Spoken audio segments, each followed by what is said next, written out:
здравствуем, Слава. О, не ожидал, что Бывает. нападу на тебя. Всегда смотрю тебя. Прямой эфир сейчас. Я так и понял. Я поэтому и включил, чтобы попасть к тебе или куда кому-нибудь там на прямой эфир. Ну, попал. Да-да. Как у вас там? Ничего, боремся. Давите москаляку? Потихоньку, конечно. Ну, слава богу. Как вы там в Германии загниваете? Потихонечку загниваем. Я понял. Это хорошо. Понятненько. Передавай приветы. Или есть вопросы, может, ко мне? Я вот общался тут вчера, по-моему, зашел на чат-рулетку и поговорил с одним украинцем с Днепра. Я записал, кстати, разговор. За Советский Союз топит конкретно. Я ему говорю, слушай, говорю, ты понимаешь, что ты классический коллаборант и предатель? Нет, я не предатель, туда-сюда, но я за Советский Союз. Я говорю, вот смотри, у нас, знаешь, как было, когда у нас тоже некоторые чеченцы топили за, против Дудаева. Они как бы не говорили прямо сейчас, как против Порошенко у вас. Они не говорили, что они против независимой Чечни, что они за Россию. Они боятся, потому что может прилететь, я понимаю. Но не то, чтобы даже прилететь. У нас, как и у вас, свобода слова была еще до Первой войны. Я имею в виду, что в Германии много ичкерийцев настоящих, поэтому могло бы прилететь. Не, я вам говорю за то, что было в 93-м, до войны, до Первой войны в Чечне. До войны. Ага. Да. И, мы их выслушивали, они там Дудаева оскорбляли, унижали, там, как могли, что он там агент Кремля, там, и так и далее. Все эти люди, между прочим, На Дудаева агент Кремля, это смешно. Да. Генерал советской армии, специально на путки прислали его там и так далее. Причем Дудаев погиб, а эти люди до сих пор живы и ничего, короче. Так вот, мы их выслушивали, мы им свобода, закон есть закон. Мы не можем из-за точки зрения человека, допустим, убивать, ломать. Но когда изменилась ситуация, она сейчас изменилась ситуация, за то, что ты высказываешь свою точку зрения, за то, что ты против оккупационной власти, против коллаборантов, тебя убивают. Убивают не только тебя, убивают твоих родственников, могут Ты говоришь убить. На территории Чечни сейчас. Да, на территории оккупированной части. Я ему это объясняю, я говорю, смотри, ты сейчас живешь в Украине, у тебя все нормально, ты мне это смело заявляешь, я говорю, я тебя записываю, ты мне это говоришь, ты не боишься, потому что у вас там свобода слова. Когда изменится ситуация, и я приеду, или другой украинец будет говорить, что нашу страну оккупировали, если оккупируют, то вы его будете ломать, пытать, бить током, убивать его родственников. Смотри, как, говорю, ты хочешь Советский Союз, чтобы издеваться над людьми. Я хотел сказать, много ли у вас вот таких ватников? И если есть, то вам как-то с ними надо, не то чтобы нарушать закон ни в коем случае нельзя, но в рамках закона вы должны как-то этих людей принимать законы, как, например, здесь в Германии запрещено отрицать Холокост. Отрицать там, говорить про Советский Союз, допустим. В рамках закона что-то надо делать. Я услышал. Вот что. Много ли у вас таких ватников? Ватников у нас достаточное количество, к сожалению. Но они сейчас молчат. Как правило, молчат, потому что боятся. И пускай дальше молчат и боятся. Но законы нужны. Да, я согласен, законы нужны. Для того, чтобы были похожие законы и другие. Для этого надо выбрать адекватную власть. Националистов я бы хотел видеть при власти, которые могут все поставить из головы на ноги. То есть у нас сейчас запрещена коммунистическая партия, символика. Это уже неплохо. То есть одну беду как бы побороли, было большинство в парламенте, как бы проголосовали, все хорошо. Коммунистов пережили. Я считаю, что нужны законы, которые бы было поделено общество на граждан и не граждан Украины. То есть граждане Украины со всеми правами, избираемые, могут избираться, избирать и все такое прочее. И жители Украины, как в Латвии, например. Те, Вот как которые раз. были коллаборанты, те, которые будут суды их, там, амнистии, но они не смогут прийти в власть, не смогут участвовать в выборах. Такие законы Иллюстрация. нужны. Да. То есть те люди, которые сейчас на оккупированных территориях, которые мы освободим, там очень много таких, в том числе и в Крыму, нужна иллюстрация на предмет лояльности к власти, к Украине. Не засвечены они, если они на миротворцы, будут оглашены списки тех, которые садили на подвалы, которые стучали, которые делали плохие вещи против Украины. И этот институт должен быть введен. Эта власть этот институт не введет. И у них было 5 лет, ничего не сделали. Ну и как бы нужна следующая адекватная власть, которая не будет воспринимать Украину как площадку для зарабатывания денег, а их семьи будут за границей жить и процветать, и тратить эти деньги, которые вывезены с Украины через офшоры. А будет власть та, которая живет здесь, работает и дает работать и жить здесь другим. Как у вас в Германии. Нужен такой институт, чтобы был введен. Угу. Отлично, это необходимо делать, потому что мы на своем горьком опыте можем вам сказать, что эти люди перешли на сторону врага и лютовали сильнее, чем враг. Предатель хуже врага, как говорится, да, и они... Но надо есть люди, которые не перешли, и которые остались украинцами, такие люди тоже есть и в Крыму, и на оккупированных частях. Нет, это да. Я имею в виду вообще, когда, если произойдет, не дай бог, оккупация, то тогда это как пятая колонна внутри страны, которая нанесет я понимаю, урон. Дело в том, что не дорабатывает нашу СБУ. Они должны были бы работать жестче и на упреждение.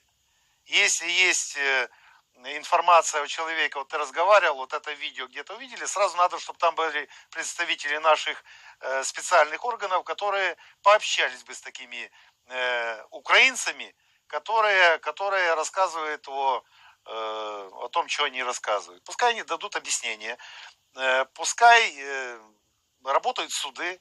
У нас-то и судов нормальных нет. У нас же за убитых майдановцев никого не посадили практически. Все сбежали в Россию. Не все сбежали, многие остались, потому что поснимали уголовные дела по-разному. Наша власть неадекватна в этом отношении. Ну, о чем говорить, если все Ахметовы, если у нас все олигархи нормально себя чувствуют, фирма Януковича продолжает работать, приносить прибыли через офшоры, опять работают, и опять все идет, а за эти деньги покупается тоже оружие, которое воюет против нас. То есть ничего не поменялось практически в этом отношении. Нету власти, которая бы реально была проукраинская. Это печально, но это так. Мы проходим этап восстановления. Но этот этап я не хотел бы, чтобы он затянулся. Люди устали ждать и не расчаровываются. Потому что пришли на волне Майдана, обещали горы золотые, и ничего не сделано. Таких людей надо менять. Но не на Юлик менять там, или не знаю, на Зеленских, а менять на украинцев, на националистов, которые реально воевали, которые имеют честь и совесть, и которые готовы работать во имя Украины. И я среди них. Я готов работать в этом отношении. Какие есть вот фамилии? Можете назвать одного, двоих, вот реально, кто воевал, кто вот из патриотов, таких людей? Например, у вас есть... Вот 1 числа, если ничего не поменяется, буду брать интервью в Руслана Кушулинского. Вот так он выглядит. Он был заместителем главы Верховного Совета, Верховной Рады. Он был на Майдане, лично на Майдане. Он свободовец, как и я, националист. Он был на Майдане, после этого пошел добровольцем в 4-ю волну мобилизации на фронт, как и я. Добровольно пошел туда же. Таких он людей... баллотируется? Да, он баллотируется как бы сказать, кандидатура от националистов, от разных националистов. Сюда вошли Конгресс украинских националистов, С4, С14, С14, как называют, ОУН, Правый сектор и Свобода. Я надеюсь, что другие тоже подключатся к этому процессу. Это ответственный человек, и я хотел бы таких видеть при власти во всех звеньях власти. не только... Это надо, чтобы мощно зашли в Верховный Совет националисты, чтобы на местах главы администраций, значит, мэры городов, на разных уровнях власти работали националисты. И мы тогда увидим разницу, как было и как может быть, и как есть. Я бы хотел это увидеть. И это ведь другие люди. Что не обязательно все должны грести большой лопатой деньги под себя. Можно что-то делать для людей. На том месте, где тебя выбрали, или то место, которое тебе поручили возглавить. Это будет большая разница. Я хотел бы видеть таких, как Лех Качинский в Польше, как Ли Кван Ю, как люди, которые прогрессивно мыслят и готовы что-то сделать для страны, а не через офшоры нарубать себе бабла и смыться отсюда. Все верно, все верно. Знаете, еще вот пользуясь случаем, что обращусь к вам, вы тоже много кого знаете, и зрителям, украинцам, которые смотрят вас. В 2004 году Европарламент принял резолюцию о геноциде чеченцев-ингушей 1944 года. И эта резолюция, она как всего лишь резолюция, и для того, чтобы она стала каким-нибудь законом, какая-либо страна должна ее утвердить. Мы с этой резолюцией... Резолюция не может быть законом. Да. Для того, чтобы она стала законом, какая-то страна должна ее утвердить. Подожди. Если я правильно понимаю, Совет Федерации, Совет ООН, они выдают резолюцию. То есть это рекомендация, скорее всего. Европарламент. Это рекомендация.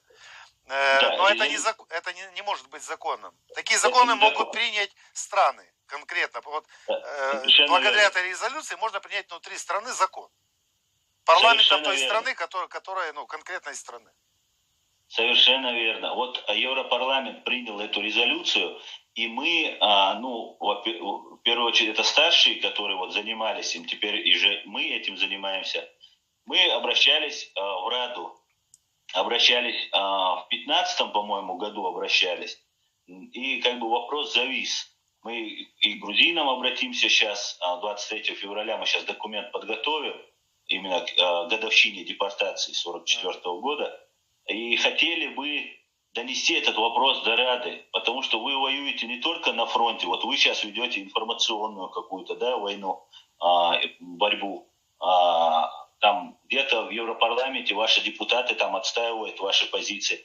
И также и было бы, во-первых, это было бы для нас, бесспорно, конечно, это было бы большое достижение, плюс это показало бы вашу добрую волю, и в-третьих, для России был бы это колоссальным ударом, потому что как только одна страна хотя бы признает эту резолюцию, она вступает в силу на территории Украины, все, после этого нам уже легче в другие страны обращаться. На сегодняшний день наши бойцы там воюют.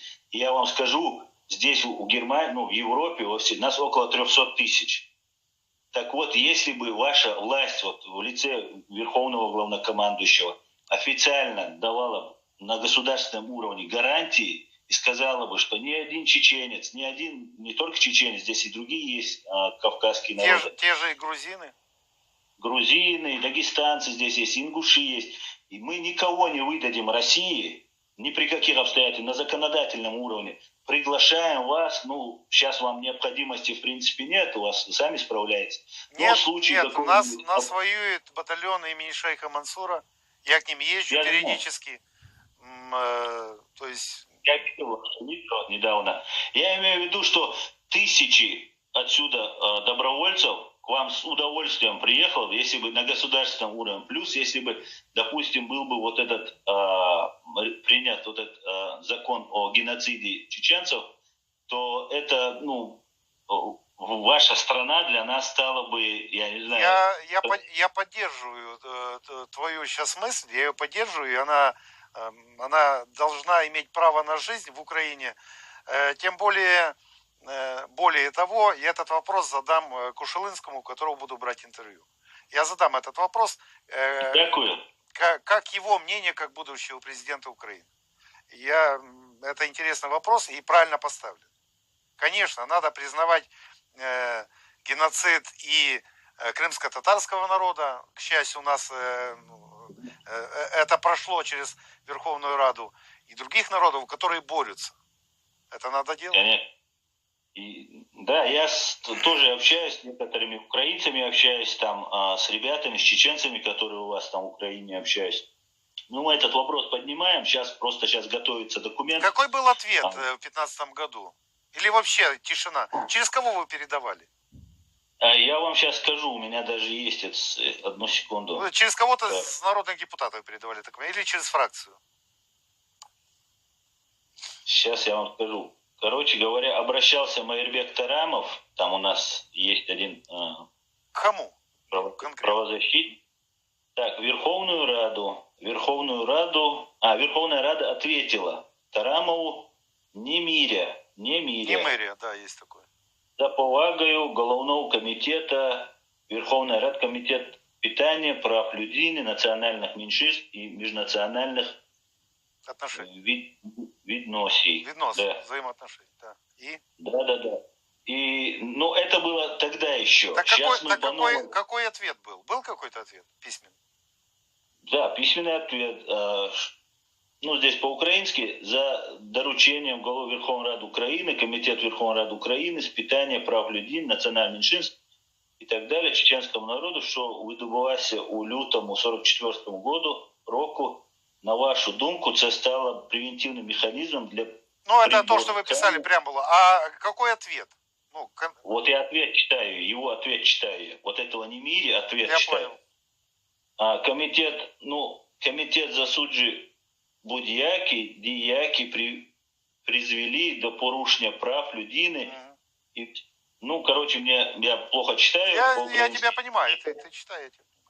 Радянські часи трагічно оминули український народ, який зазнав трагедію Голодомору 32-33 року, масово постраждав від депортації кримсько-татарського народу, вшування пам'яті жертв назначених трагічних подій має слугувати попередженнями подобних злочинів у майбутньому.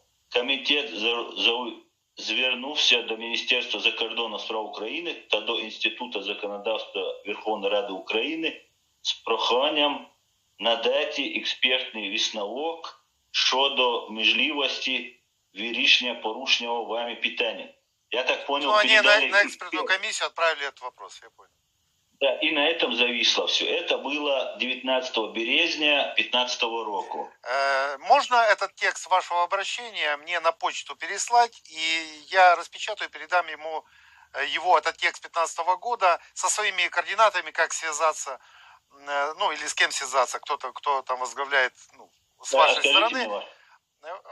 Зайди на любой из каналов Дедусик ТВ, там есть внизу моя почта dedusik68@gmail.com. И отправь, пожалуйста, туда вот то, как вы обращались, и ответ. Я попробую распечатать, передать Руслану Кушулинскому. Фракции, к сожалению, пока что в Верховном Совете, в Верховной Раде нету, но есть 6 депутатов, которые от свободы. Я попробую передать и, ну... Есть связь у вас? Еще раз? С БШМом связь есть у вас? С БШМом? С шейхом? Да, есть с Муслимом, да. Ага, ну я могу ему отдать. Можно переслать мне, потому что уже 1 числа я должен быть в Киеве. Если ничего не поменяется, буду брать интервью в нашего будущего президента. Супер. Хорошо, этот вопрос, ну, как бы мы все равно будем еще поднимать, и были бы вам безмерно поднимайте, благодарны. Не останавливайтесь, поднимайте. Конечно. Надо, если Немиря там тормозит, и передавайте во фракции, передайте любому из Верховного Совета со свободы. Без разницы, можно Ильенко передать, или может там другим депутатам, свободовцам. Они, я думаю, поставят этот вопрос, хотя бы его озвучат с трибуны Верховного Совета и скажут, что, ребята, хорош тянуть, люди борются, им надо помогать. Еще тоже тогда по поводу вот этой борьбы момент.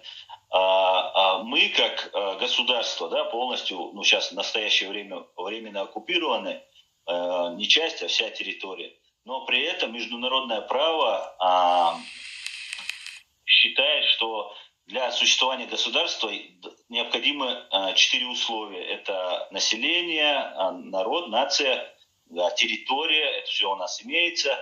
Правительство, оно у нас тоже имеет независимое правительство. Важный момент, почему Абхазия, ДНР, ЛНР не признаются, потому что у них нет независимого правительства. Но есть поставленное оккупационное правительство, поставленное. Да, это уже не считается государством. Как бы есть такое заблуждение, но это в основном российская пропаганда занимается этим, что государство считается только в том случае, если вас признает какое-либо государство. Но на самом деле это только лишь взятие двухсторонних обязательств друг на друга. Если государство какое-то признает другое государство, это взятие друг на друга государства на себя каких-то обязательств. Я хотел бы сказать, нас признала Грузия, турецкий Кипр, но мы не успели просто. Мы самые маленькие и самые, показательно нас надо было наказать. Как бы так хотелось. Не получилось, конечно, показательно, но хотелось так. И тоже вопрос хотелось бы поднять по поводу признания Украиной Ахмеда Закаева, нашего премьер-министра, в изгнании правительства. Это тоже было бы нам с юридической стороны очень большим подспорьем. Это очень сложный, конечно, вопрос. Но в любом случае вам, как воюющей стране, это был бы большой удар просто в сердце врага. И признание наших паспортов, как в Крыму признают или в ДНР, ЛНР выдают паспорта. У нас есть наши ичкерийские паспорта, наши бойцы находятся у вас, например, они воюют, но они получаются гражданами России.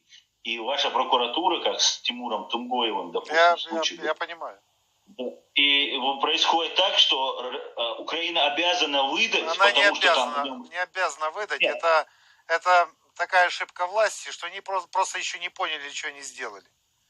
Потому что я воевал в Добробатах, люди разных национальностей, в том числе из Российской Федерации. Я тебе говорю, что не все хорошо у нас с властью. И вы, главное, не останавливайтесь. Вы делаете работу. Власть у нас будет меняться обязательно. Нет, мы не остановимся в любом случае. Мы делаем одно дело, и знаете, еще поймался я на мысли как-то, мы с русскими, со славянами, скажем так. Русские не с славянами. Со славянами, скажем так, мы контачим уже лет 500. Да, Кавказ, когда вы там на Кубани была Украина, допустим, там еще как-то. И сейчас получилось такой исторический момент, когда лучшие кавказцы и лучшие славяне на одной стороне, и худшие кавказцы, и худшие так называемые славяне на другой стороне. Они есть даже так называемые славяне. Нет, но среди них очень много есть и с украинскими корнями людей. Есть с украинскими очень много, я понимаю, есть и остались украинцы, но в основном это манкурты, которые манкуртились, как ваша та власть, и лижет задницу москалям. Поэтому нету национальности русский. Русский это имя прилагательное, мы все это понимаем. Если бы вы утратили свои корни, не остались ичкерийцами, вы бы тоже стали русскими. А так у вас есть честь и достоинство, вы остались ичкерийцами, чеченцами, или я не знаю, как угодно. Но у вас есть национальность, у вас есть свои корни, вы их не утратили. А все манкурты, это ассимилированные народы, часть народов Украины, да, тоже есть. Есть, которые остались украинцами. Я уверен, что в пидорашке есть и люди, которые тоже не утратили ваши корни, но они не могут говорить, их точно так же выгнали, или они должны были уехать, потому что не могут жить в такой обстановке. Но они остались свободными. Такие люди тоже есть же. Конечно. Вот этот страх, он не такой страх, как будто тебя там на улице собака испугала или хулиганы. Этот страх, он всеобъемлющий, он везде. Ты уже подсознательно думаешь не только себе не навредить, и своим родственникам не навредить из-за того, что ты там что-то скажешь или сделаешь. И он меняет структуру общества. Это очень... Я наблюдаю за этим. Я 3 года назад уехал из Рашки. И я наблюдал это все, и люди... Знаете, он скажет, да, я люблю, и даже, может быть, он будет в это верить. До тех пор, пока вот эта угроза, вот этот пресс, вот этот не снимется с него. Как только снимется и начнут об этом говорить, до него, до его сознания доходит, а правда, я же находился под стрессом. Это как гипноз такого состояния. Плюс идет постоянная пропаганда. Постоянно, что вот там... В том числе и в Германии. Да, в том числе. У нас тут тоже ватников хватает. Мы тут боремся как можем. На митинги ходим, там боремся. Тут стояли... Я в Гамбурге нахожусь, напротив, в центре у нас здесь 3 молодых немца поставили, как палаточку такую, и собирают подписи для того, чтобы помириться Меркель и Путин. Там такая фотография, они за руку здороваются, что типа мир нужен там миру. Вы им сделаете фотографии убитых в Украине и у вас в стране. И постоянно мы там... сделали. Мы туда пришли, мы им показали, почем пуд соли, полностью расклад, они заикались, они извинялись. Я говорю, вы что, вы за террориста? Гитлер хороший, я говорю? Нет, говорит. Я говорю, это такой же Гитлер, только маленького роста там. Вам благодарность за то, что вы боретесь, что вы не сложили руки. Это хорошо. Да. Слава Украине и Ичкерии. Слава свободной Ичкерии. Спасибо за разговор. Приятно, что не только пылающие ватники здесь бывают, а адекватные люди других народов, национальностей. Борітеся, поборете. Вам Бог помагає. Взаимно. Удачи. Слава. Удачі. Друзі, ось бувають, звичайно, бувають, вони є адекватні люди інших народів. І дай Боже їм здоров'я, щастя і удачі.